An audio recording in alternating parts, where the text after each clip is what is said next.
she didn't zoom in. She didn't have us pinned, so all she saw was like the crack in between the couch. She couldn't actually see either of us because it was so zoomed into the middle. Oh man, yeah, that would be an awkward conversation if you not just the whole time. I couldn't see you guys. Nice crack. It's like a phone call back in the day, you know. We used to do that. We used to just sit on the phone for hours.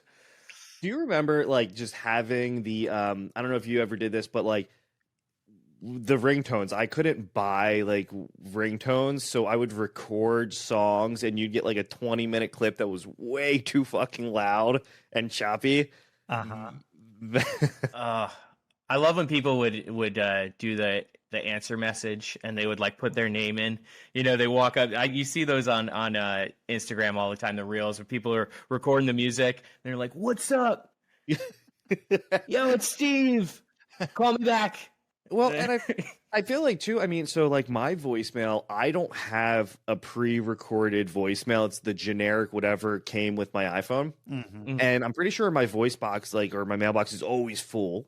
You don't have any control over your notifications, Greg. You've got how many unread text messages? Can you show? So are you able to show? Okay. Text messages, phone calls, and emails you have? I don't know. You probably won't be able to see it. I have 398 text messages. Jesus Christ! How many phone calls? 27 phone calls. And then the email one is kind of like is that 2000. That's assume is that really actually 2000 or does it just max? Does it max at 2000? I don't know. So okay, email though I feel like is high for everyone. Yeah, I'm right. 5'10". I'll agree. Yeah. The text message, I'm just a piece of shit in terms of actually responding to. Motherfucker ain't getting back to nobody. Yeah, right. So, Jason, you said something interesting on in Instagram, and you said that I look familiar. Like, do I know you from from somewhere? And so I mentioned the Grange, right? Yeah, Harmony Grange. Right, like, so would that be it? I mean, that was so long ago.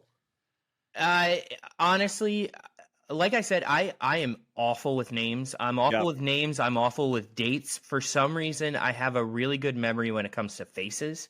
Okay. So, like, if I see somebody, like, and more so, I'll have that uncomfortable feeling, like, I think I'm supposed to know who this person is. And then I start having the anxiety of like, wow, what a crappy guy I am that I don't remember this person. I know I'm supposed to know them. And then they'll be like, I have no idea who you are. But who knows? You know, maybe we did meet. I have a feeling we had to have seen each other at the Grange at one of those shows. So, I mean, you guys used to play at the Grange. I mean, it was pretty often, right? Like, I swear I definitely saw Just Surrender at the Grange like a good bit. Oh yeah, I mean we played there with Houston Calls, we played there with Valencia, we played there on a couple of our first smaller tours with like My American Heart, probably All Rights Reserve, I would imagine. So like yeah, all those Jersey bands back in the day. My American Heart, man, they were my shit. They were so fucking good. They still are. If you listen to Hiding Inside the Horrible Weather, like that record is still fantastic. It is good. Eric, are you a big fan of Oh yeah, you know, this was not my scene. Yeah, Eric was not. But it was my wife's scene. So when I first met her, she had a whole the CD book of all the CDs, and you'd pop them in your car CD player. Yeah. And I remember her having a Valencia CD. That name sticks out. All the rest of these are foreign to me. Dude, Valencia was the shit too. Yeah, they were great, dude. Like all those bands, and Delaware, we don't really have. I mean, the Grange the Harmony Grange is still there. Are you local or are you? I now live in outside of Philadelphia. I moved to the Philly area like 10 years ago, 12 years ago. Okay. But I was from upstate New York. Right. Dutchess County, New York. Okay. Yeah. All right. So the Grange is still there, but I think they got shut down because they didn't have like the bathroom situation was sketchy or something, and so it's not a thing anymore. But now all the bands that come through Delaware, they go through the World Cafe, I think, or like they're in Wilmington. The Queen. Yes. Yeah, the Queen. There's a lot of bands that play down at the Rusty Rudder in Dewey. Oh okay. Yeah. Yeah. What's the other one? I just saw Taking Back Sunday. Was that at the? That was probably. I was at a Taking Back Sunday show in Dewey this summer. Yeah. Okay. All right. It was that like kind of indoor outdoor place with Citizen. Citizen, and they were fantastic. Citizen, yeah. They were so good. Yeah, I was at that show. That's hilarious. My parents have a place. My parents have a place in Lewis. They just moved there a couple years ago, so we go down every once in a while. So my mom also lives in Lewis. So like that. Okay, all right. Oh man, do you guys have the same mom? Yeah, are we brothers? Are we? Yes. So that makes sense. I mean, I was there with my wife and my sister, and we like Ubered from my mom's house because it was all of 5 minutes away. Yeah. So that's okay. All right. Wow. Also, good luck parking in Dewey. I'll be there actually next weekend. They do the grand opening for Starboard. Oh God! It's like St. Patty's Day weekend. I know it's going to be mob. That's going to be a whole bunch of people that are way younger than me, getting their faces blasted off with alcohol, and I'll be right there with them, trying to keep up. There you go. I'm going down for what is it? Our spring break is like around what is it? Easter week. Okay, I'll be going down there. Yeah, and we go down there in the weekends in the summer, so we'll have to touch base after this. Yeah, right. So sure. do you like Rehoboth? Is that kind of yeah, well, I mean, we'll go. The kids are still young. We have 3 and 5, so we don't go to the beach often. If we do, it's usually up to Lewis. But we'll go down to the boardwalk and stuff. Yeah. And get pizza and ice cream, Thrashers, some core. So okay, have you been to Nicola Pizzeria? In Lewis. I haven't been there. I've gotten takeout from there at my parents, but not the the one up in Lewis. Yeah. So gotta get the Nicoboli with everything. Nicoboli. Yeah, man. Fish. No, thank you on the anchovies. I did it one time with anchovies. It's so overpowering. Yeah. So it's tough for me having the pizza conversation ever. Yeah. I mean, I grew up upstate, but we still took our pizza very seriously. Yeah. And it's just a completely different flavor. Yeah. I'll say that. It's a different thing altogether. Yeah, no, so the sweet sauce, I'm just not a fan of the sweet sauce. Well, And I mean, you mentioned Grotto. I feel like did Dave Portnoy just come through and go to Grotto and it was like, this is Delaware pizza. He said, "Oh, this is Delaware pizza." I mean, it is. Yeah, you know what you're getting when you get Grotto pizza. It's good when you're drinking and you need a little something.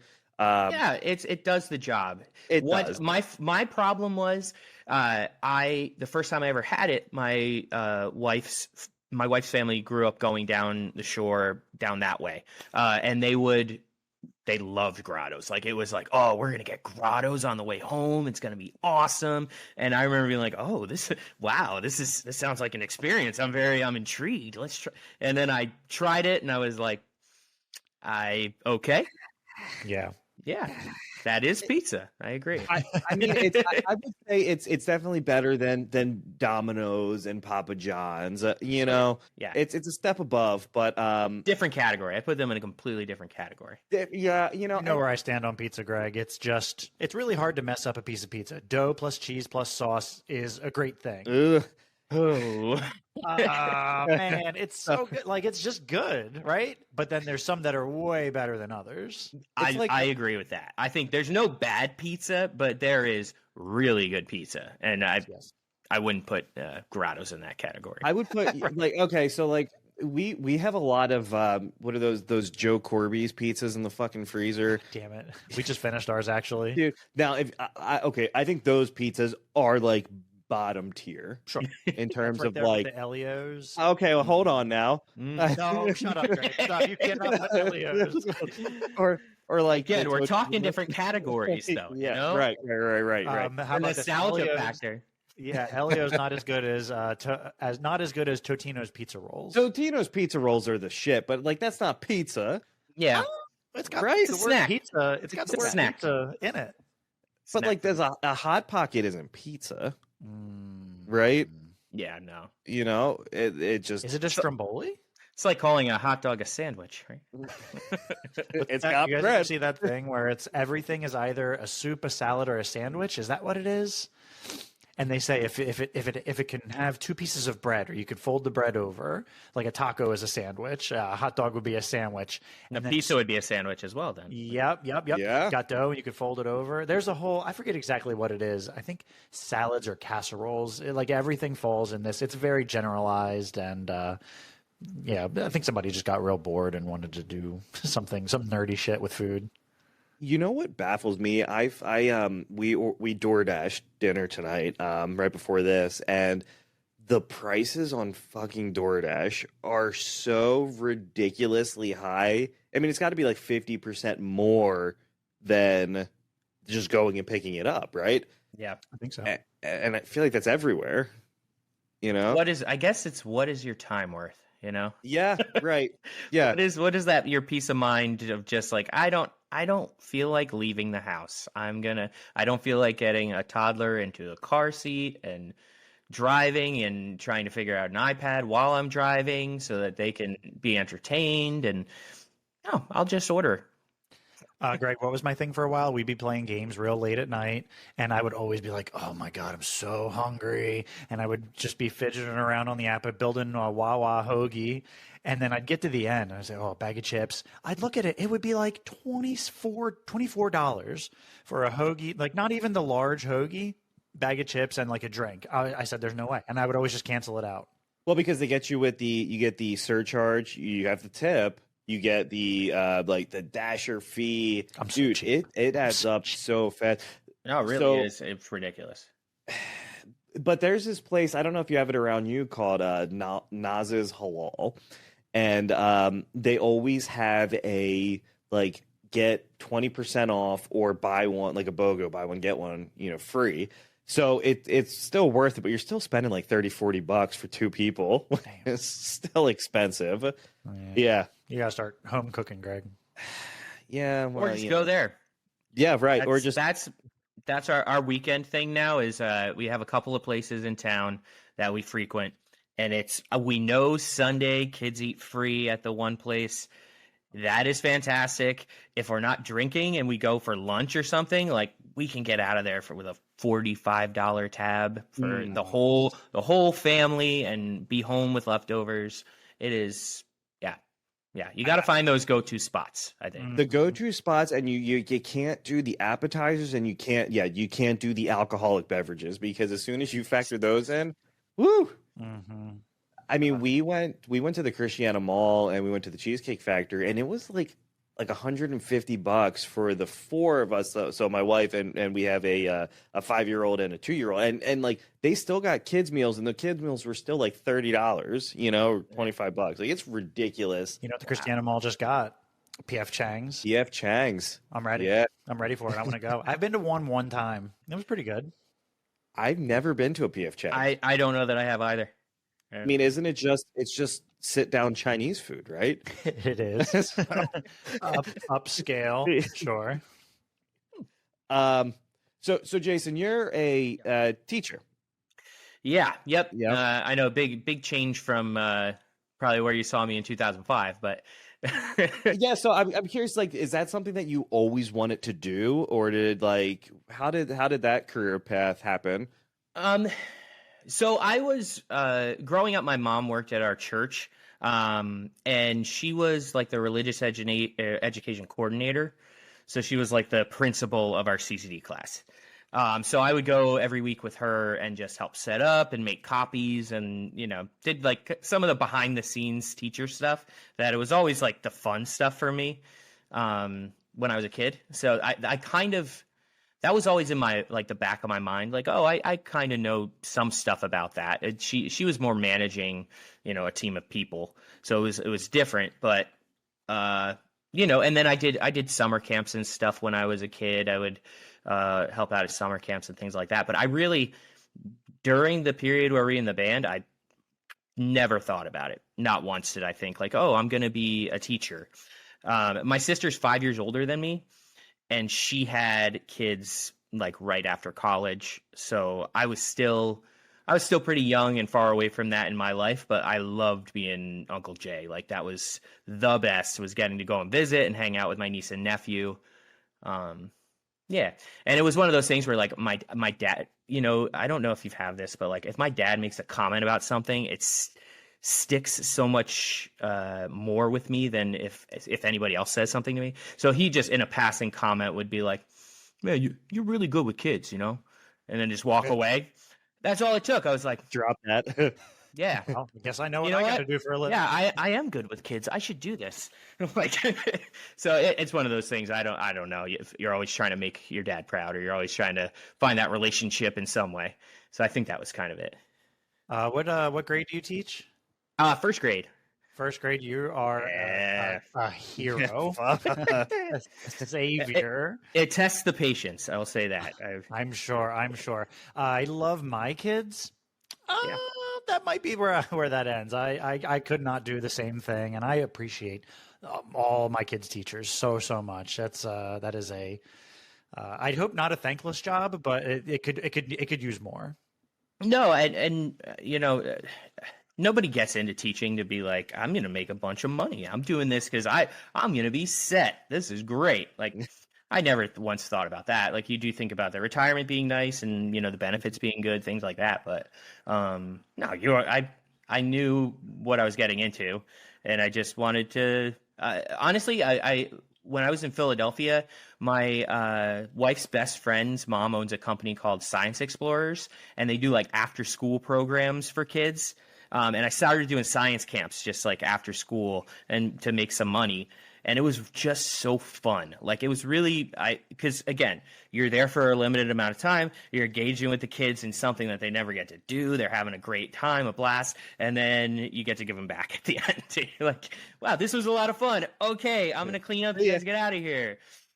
Yeah. So I feel like in my mind, I was like, yeah, this is what it's going to be every day. I'm going to get to have fun with kids, and then they're going to leave and it's going to be great. And then, you know, you have your own kids and then you they clock out and you come home and you're just like, oh, I'm still doing this. Still doing it.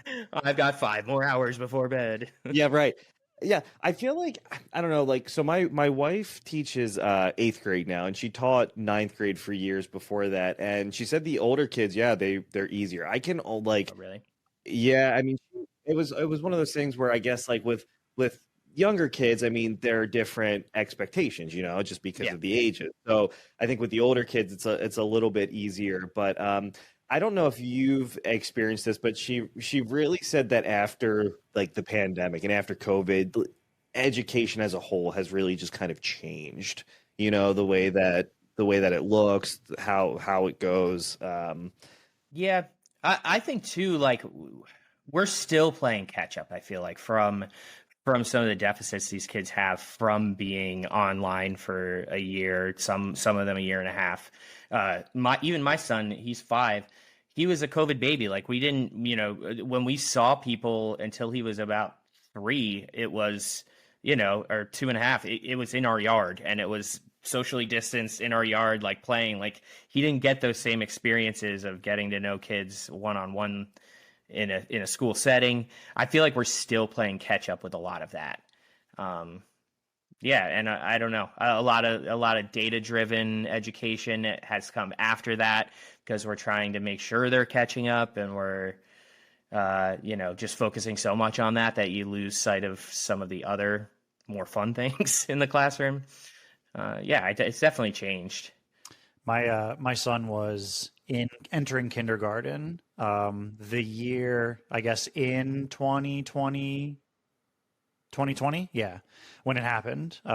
So we had it like, oh, okay, well, he's going to bring home his Chromebook. And thankfully, my wife worked from home, so she was able to, corral, sort of, like she was working, right? But the teacher, and I'd be home every once in a while. I was pretty flexible in my job, and I would just hear the teacher go, all right, we're going to turn it off for 45 minutes. And then he would just be done, like just sitting there as a kindergartner, like, all right, I'm ready to do something fun. And we were like, oh, dude, we're working. This is so weird.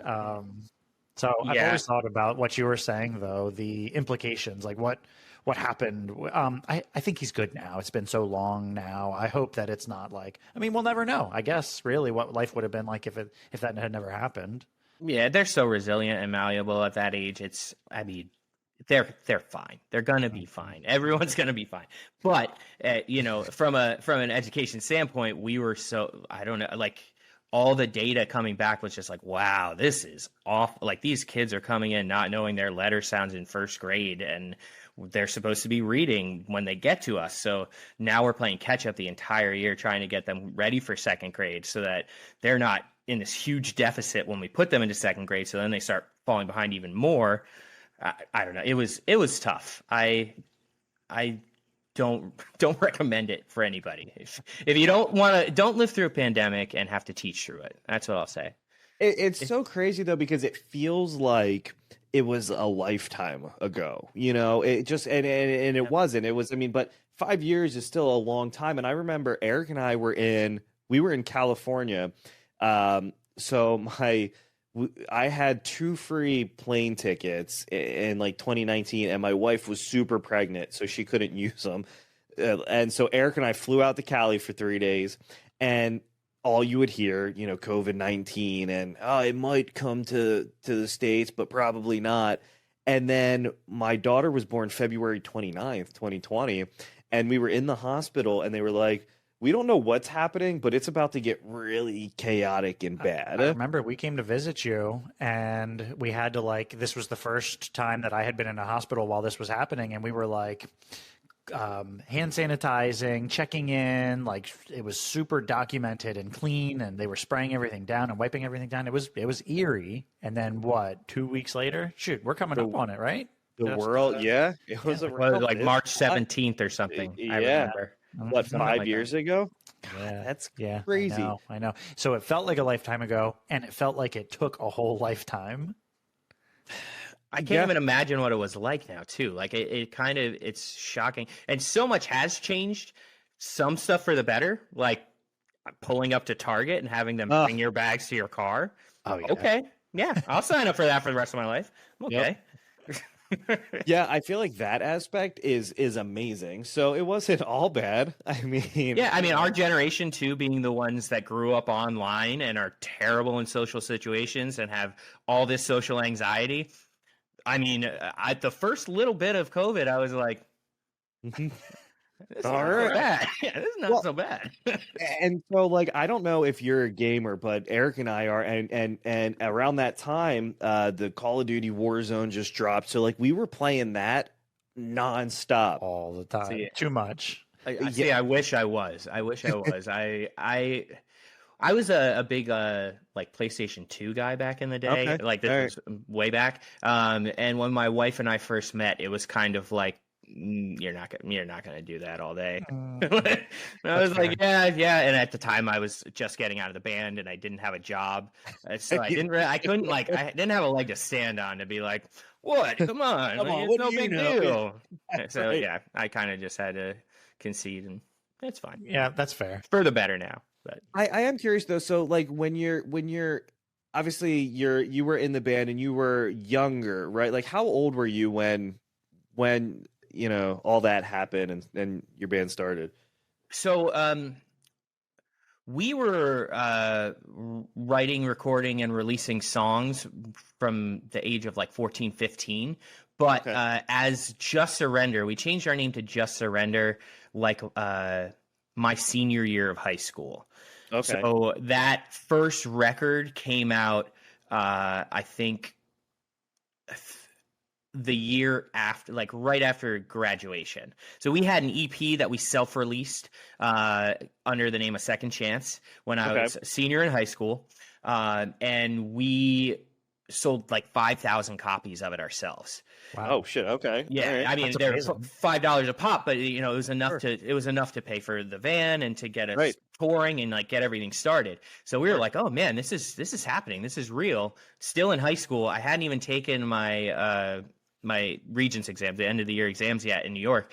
And we got offered a tour with a friend's band, Autopilot Off, who we were big fans of at the time. And their guitarist ended up becoming our manager. So I left 2 weeks before graduation to drive out to Milwaukee in high school and do a week and a half long tour back to New York. So and I turned 18 that May. So like I was just 18 and on tour with my best friends in a van. Living the dream, man. That's awesome. It was amazing. It was really like I wouldn't trade it for anything. The first 5 years or so was really, really great. Yeah. I remember well, If These Streets Could Talk, right? Was that That was the first record, yeah. And that was that was the baby because we had years to work on that. So So there is a of all we know of what of right. All we've known? It may have been the song that I was listening to when I became a man. Very nice. Yeah. Is this romantic? Wow. Is this a romantic song? I don't know. And does being on this interview kind of like hearing my voice, does that do anything for you? This is good stuff. Yeah, right. You're gonna have to run that robe through the laundry. Yeah. You can't see my bottom half. But I mean, honestly, your robe just got a lot tighter. So I think MySpace was still super relevant when that album dropped, and I remember like cycling through all. So there were two bands that I had playing heavily on my MySpace, Just Surrender and The Prize Fight. Oh. And so I used to just rotate like every song because MySpace used to do this thing where you could like find profiles that had the songs uploaded, so then you could upload songs, share it to your page. Yep. And so I would just go through and I would just put these songs on, and like that album was like my freshman year. So that and June, there were two. So there were two albums, and those were the two that got me through my fucking freshman year of high school. Oh wow. So do you mind asking how old are you? Are you 36? I am 33. 33. Oh wow. Yeah. Greg's a baby. Oh wow. Yeah, I'm 91. I had to think about that. Now I'm at that. No. The math to see how old I am. That's awesome. That's awesome. And so that music, like, or that album, I still listen to that album regularly because it's so fucking good. You know, I appreciate that. I think too, like it probably holds a nostalgic, spot in your heart for that's the age, right? Like, oh yeah, I still to this day, 9th and 10th grade, where I found those bands that to this day I'll put on, like when I'm in a mood or when I just need to turn things around, I'll put one of those records on where I'm like, oh yes, this does it for me still. I don't know why, it just always will be the one, Got a couple of those. We were talking with Puyan of Scary Kids, and he was saying toured with like, them too. Yeah. Did you guys? That's awesome. Yeah. That's a good guy. Yeah, he was such a friendly dude, and like he's real big into VR and like and he showed us his guitar, and he was just a cool dude. But he was saying that like he's glad that it's not cringy to listen to that music. He was like, there was that period where it was kind of like cringy to like even talk about that, that era of music, and now people are like, no, this is the shit. There's man. There's a comeback for tour, like reunion tours and all that. Oh yeah. What were we talking about it? The who's that? Matt Cutshaw. Oh yeah. Emo's not dead. Yeah. Yes. Yeah, it really was for a while. I agree that there was a period where it was. I didn't even want to tell people I was in a band because if they looked it up, they'd be like, what is this? Like the sing screamy stuff, like it's. I mean, I still love it, but like you give a country fan that record and be like, oh, this is what I used to do. They'll be like, what is this? What is like, this? No, this is really good. Listen to this. Like, trust me, there was a niche little group that really liked this. Yeah, no, it was good stuff. Do you still like? Is Just Surrender still a thing, or are you guys not? So we never broke up. Like we've never broken up. Dan and I, the other singer, we're always in the band the whole time, through the different iterations and people coming and going. Jolly, our last guitarist, still plays with us whenever we, do a reunion or shows like that. Steve, our drummer, the original drummer, he still will play with us when he can if we do reunion stuff. So it's really just, it became too difficult to keep playing shows, you know, and so we never broke up. We were just like, we're gonna take a break for a while, and then, you know, we went into the studio and recorded and never released it. Those songs ended up coming out last year, but we recorded those like 6 years ago. So we had always planned on, you know, we'll do stuff. It's just not going to be as frequent. We're not going to tour anymore, but we're still going to write songs. We're still going to be Just Surrender. And then life just happens, you know? And I can only imagine the cost. And like, I feel like, you know, you don't really think about like how expensive life is, one, but then to like tour and play shows and like the cost associated with that, I'm sure is fucking just ridiculous too. Yeah, we were right on the other side of when records stopped selling. So, I mean, when we first started touring, like I said, like when we first put out our first EP, we sold 5,000 copies ourselves, shipping them in the mail, selling them at shows over a couple of months. So people were still buying physical products. A couple months later, like, I mean, everything was everywhere to be pirated. You could, you know, Kaza and Morpheus and all those. You could just LimeWire, yeah. And I mean, I was doing that during high school, but you know, I still would go to the show and buy a shirt or a CD from a band. But if you weren't touring, there was no way to make money, and even the money that we were making was such a small amount that, you know, I ended up, after about 5 years, I had spent all my savings. I was living at our drummer's parents' house. He had a girlfriend in Albany at college, so he would leave, and I didn't have a car. So I'd be stuck in between at tours at my drummer's parents' house with no car. Oh, no. Just sitting around, like, on my computer, writing songs. Man, is this what it's going to be? Like, is this my life?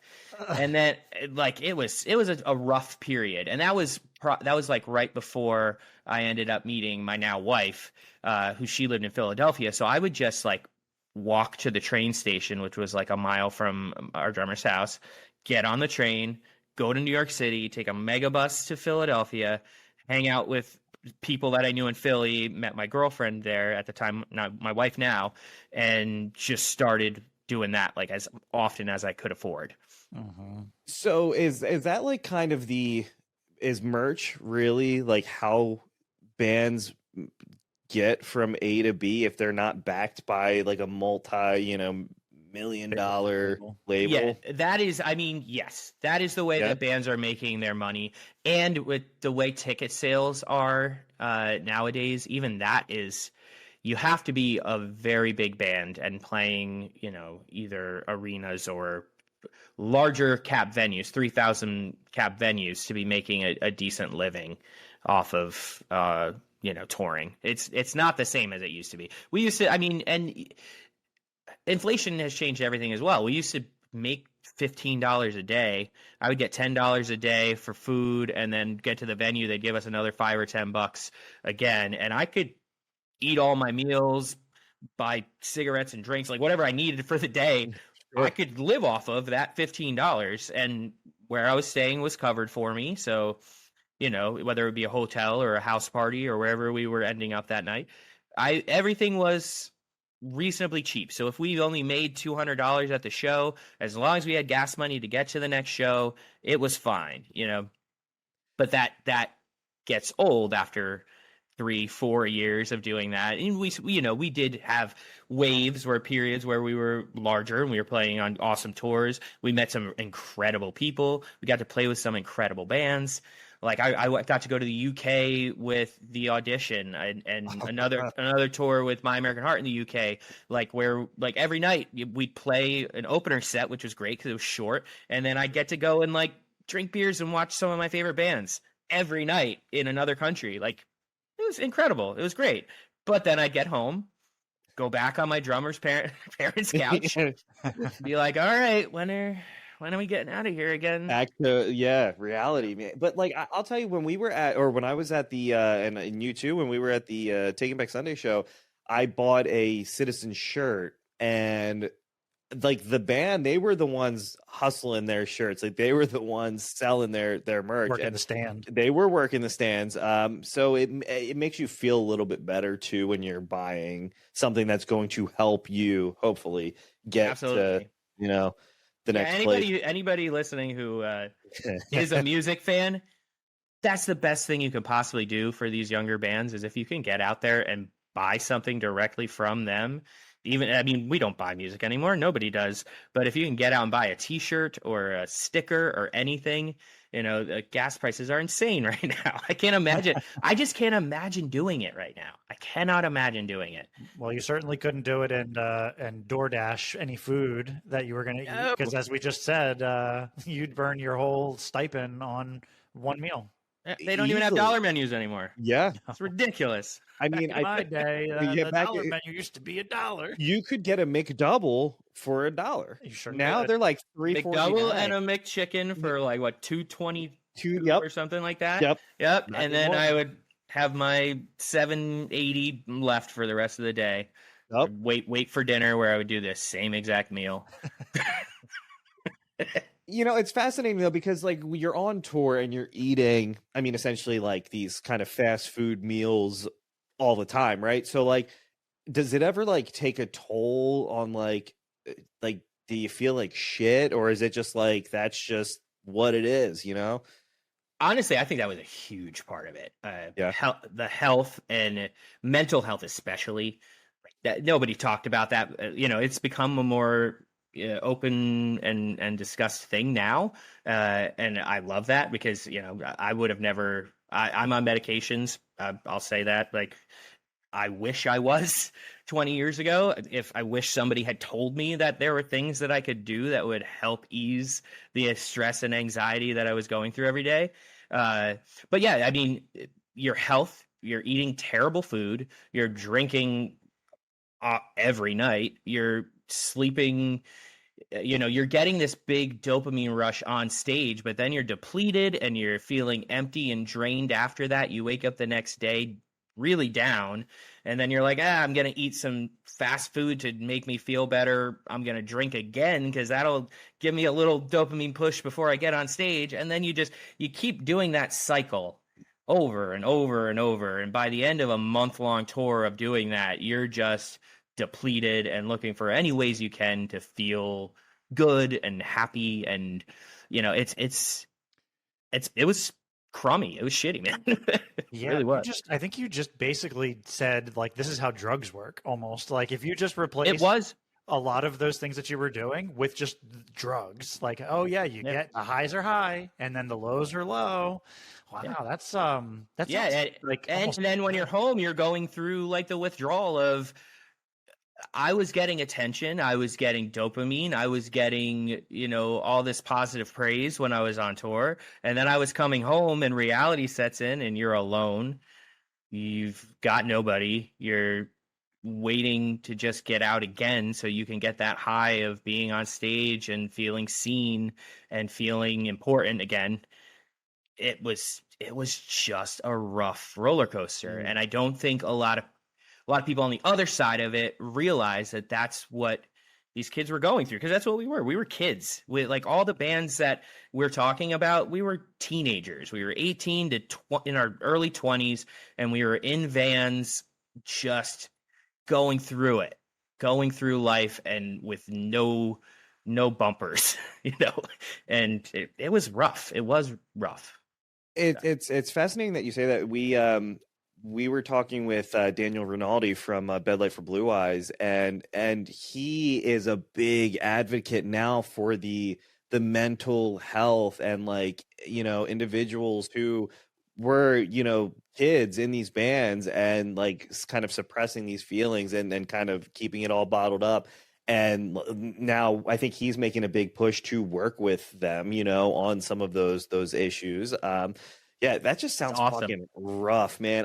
Because you go to a concert, Eric and I go to a show, whoever goes, they see we pay $20 and you see the band, you're like, wow, this is great. See ya, and then we get to go home and then, you're on to the next. I'm driving to a travel what do they call it? Like a road stop to take a shower in a truck stop. Yeah. And then laying back in the van to try and sleep while we drive 300 miles overnight. Like, yeah, and then it was always you always hear like rock star. Well, you hear too like, oh, all of our equipment got stolen. And it's like, yo, what the fuck? And then like people just jack the trailers. And it's like, that just, I don't know, man. Now I feel like the best way if you want to be a musician is TikTok or, just. Yeah. I wish I was literate in that stuff because at least you have a way to access an audience and you could do that from the comfort of your own home. You don't have to go anywhere, do anything, and millions of people could see you if your product is worth it. And I mean, there's a lot of great stuff out there. I do need to put a caveat out there that it wasn't all bad. It Sure. was incredible. It was the best times of my life, but it was also the worst times of my life as well. Like there were really great things. I got to go with Yellow Card to Japan. Like I would have never gone to Japan. And I got the band to pay for me to travel to the other side of the world and watch one of my favorite bands play every night. That's incredible. I'll take that with me to the grave and be so proud that I got to have those experiences. So there was the really, really great parts. I made some incredible friends. It was just also very tough, and I don't think people talk about that side of it. So I'm glad that there's people like Rinaldi out there talking about it and bringing light to it. I really enjoy the thought of you now teaching like first graders, and they have no idea. Like I don't know. Do you ever tell them? Yeah, I used to be in a rock band. Do you ever tell them anything like that? So some of them, the parents will find out or like catch on to something. Like I have full sleeves, but I wear long sleeves all the time. It's not like a rule in the school. It's just for me personally. I don't want to be that influence on the children that says this is cool. You should do this. That's not for me to say. That's for the parents and you to have a discussion about when you're older, whatever. But so I cover them. But like reaching around, kids see stuff, and we make jokes about it now. Where somebody's like, "Mr. Maffucci, I saw your tattoo." I'm like, "You didn't see anything. You saw nothing." Right.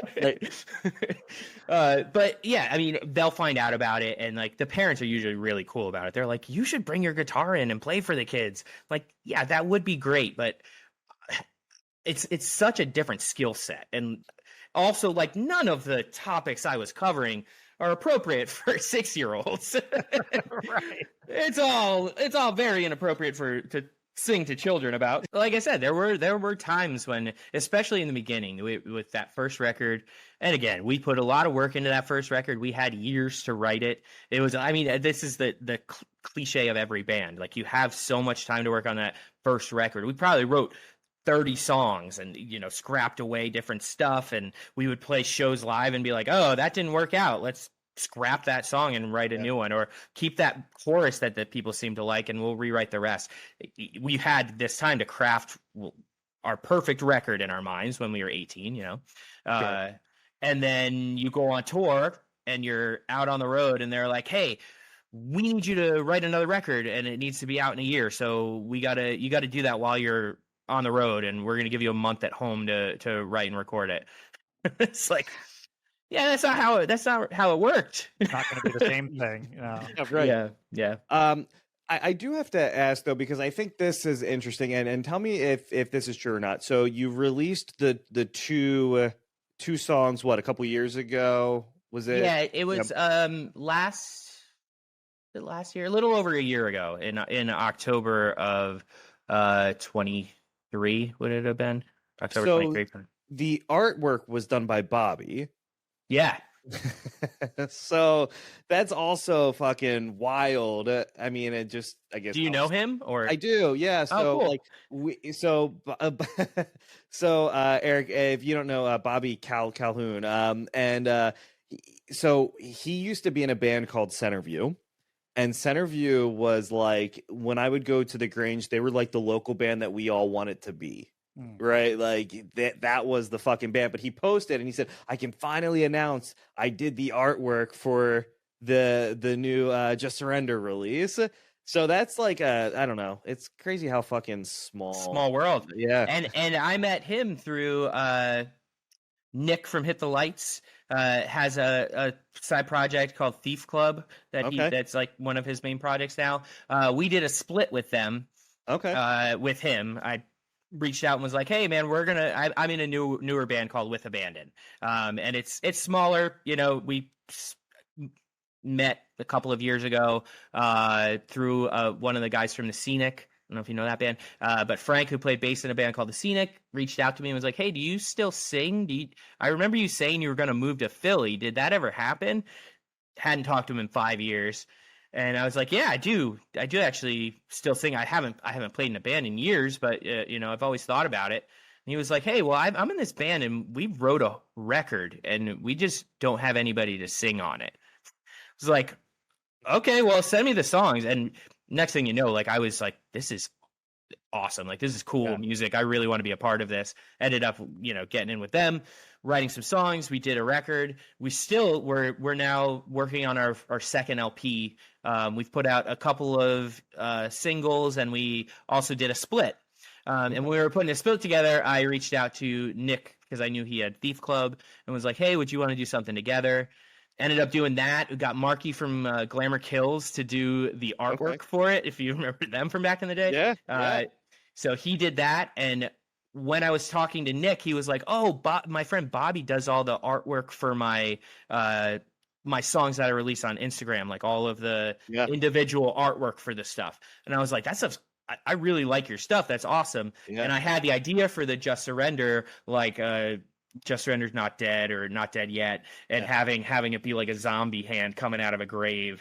And I remember like being like, "Oh, there should be a stone that says like Just Surrender 2004 to 2020 or whatever it was." Like, you know, just went through the whole idea with him, and he was like, "Cool, I can do that." Drew it up for me and sent it over. I was like, "This is amazing." It's so good. I don't even think he charged. I don't even think he charged me. I think he was like, "Dude, just give me a shout out. I'm a big fan. I love." It's like, this is amazing. Like, but just a cool, like, artistic, like being able to reach out to somebody who's also an artist and be like, "I have this idea, and I know you're into this kind of stuff. Would you be interested in helping me out?" And he was totally on board and knocked it out of the park. I don't know. It was just fun. And that's what music has become to me now. It's like it's fun again. It's like being in the garage with my friends, yelling about stuff that is making me angry. I agree, man. Like so I'm a guitar player and I stopped playing for years. And it was one of those things where I was just like, I don't like it anymore. And then actually when Eric and I started this podcast is what kind of got me back into it, because I was like, "Hey, I'm going to write our intro and I'm going to then write our new intro." And then it like got, you know, this idea in my head, like, "Hey, what if I write these songs and then like start to work with people that we're talking to, you know, and like just kind of collab with people." And so it re-sparked my interest. So like, I'm, you know, I don't know. I'm glad that, I don't know. You can always find the magic again. Yeah. But that's one of those things. Like you said, I didn't want to go to shows. I didn't want to listen to music. Like I would just listen to podcasts in my car. I went through a whole period where I was just spent. I was over it. I wanted nothing to do with it. It was weird. Like you go from it being your life to I don't even want to be reminded of that. And then I had enough time away where I was like, maybe I'll give it a shot. And I remember the first time we got to practice, and there's this song, if you look up With Abandon, called Between the Devil and the Deep. And it's our biggest song. It was the first song I ever wrote with these guys. They were playing the music, and I started like just like freestyle stuff over it and came up with the melody for the chorus like the first night we jammed.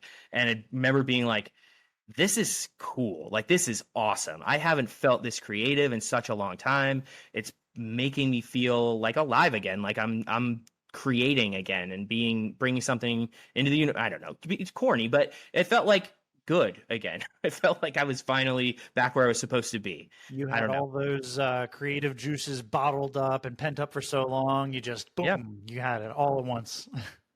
Yeah, man. It's great too. Like I said, it's not work anymore. It's not feeding me. Like I don't need it to get those McChickens anymore.